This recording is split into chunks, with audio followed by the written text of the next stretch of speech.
the guardians of the galaxy.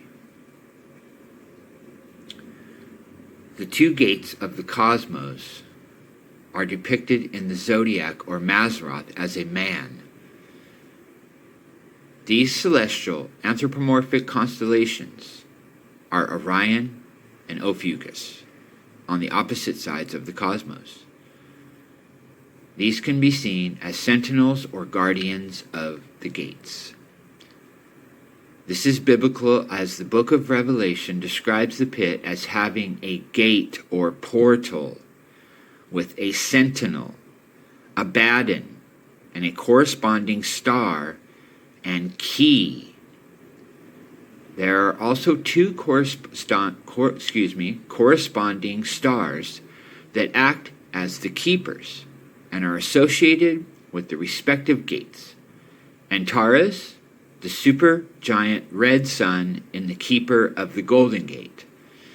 The other giant sun, Aldebaran, in Taurus, is the keeper of the Silver Gate. What this amounts to is like a front and back door to heaven, or a beginning and an end. What is astonishing to ancient beliefs is that such stars or suns also function as entry and exit points. According to the theories of quantum physics, it requires inordinate amounts of energy to travel through such gates in different dimensions of time.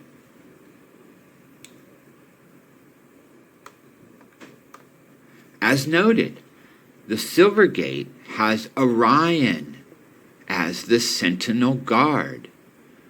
What is unique about Orion is that on the winter solstice, usually on December the 22nd, the sun exactly intersects this gate. Only twice per year, on the solstices, will have the shortest and largest span of light for the day. Orion is south of the Silver Gate and has one of his arms extending up to this intersection. It makes for an amazing depiction of a light bearer. Orion's depiction thus has a torch on his hand, corresponding to when the sun literally intersects this silver gate of man. In biblical interpretation, Orion is a depiction of Jesus Christ at his second coming. This will be the time when the overcomer comes in the bright radiance of his light that will destroy his enemies at his appearing. Esoterically, many attribute this imagery as a depiction of Lucifer on one hand that sought to illuminate the great humanity, the forbidden secrets of heaven's fire, eternal life of immortality and sacred knowledge.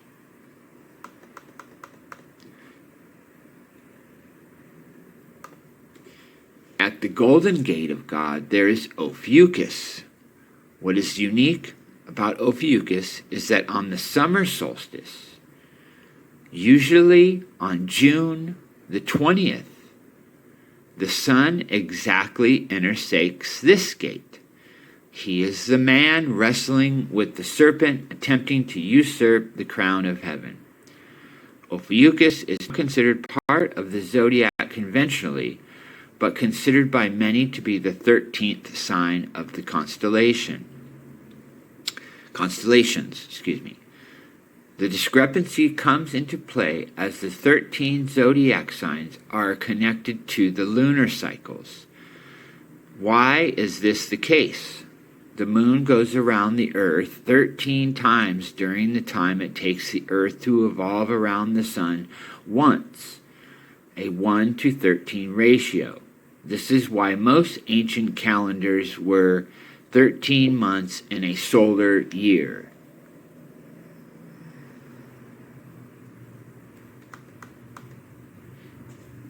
This constellation is above the silver gate and alludes to the first coming of Jesus and the second Adam to wrestle and overcome the serpent of the garden by taking the sting of Scorpio in his heel.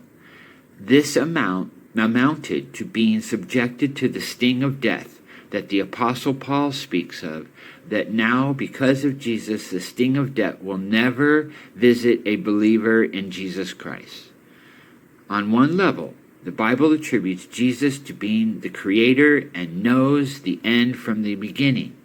Orion is ascribed to being the end, as much as Ophiuchus is the beginning.